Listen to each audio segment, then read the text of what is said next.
In this evening's edition of the Health Report, we revisit hand, foot, and mouth disease, given the recent increase in cases. Shamela Pullen reports. Hand, foot, and mouth disease is a viral illness that affects infants, children, and even adults.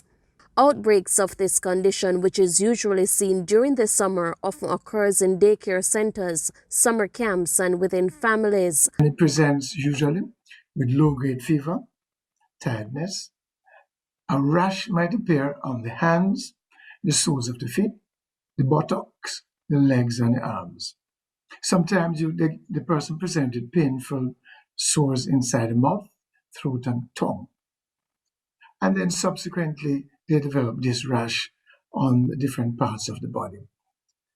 Of interest, the fever usually lasts for a very short period of time, about 2 days.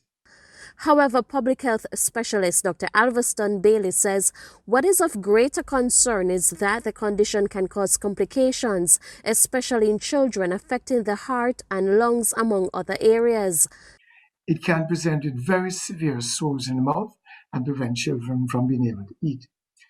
There's a particular type of this virus called enterovirus 71, which can affect the brain and cause inflammation of the brain, resulting in inability to walk and resulting in severe headaches, blurred vision, and a sort of paralysis. And this is very important for persons to recognize. It is rare, but it can happen. And most of the studies have shown that this occurs only in about 1% of persons who have hand, foot, and mouth disease. But the good news is that it disappears within 7 to 21 days. It can be treated with medication or antibiotic ointment. How do you prevent it? Well, you need to sensitize the public about its presence.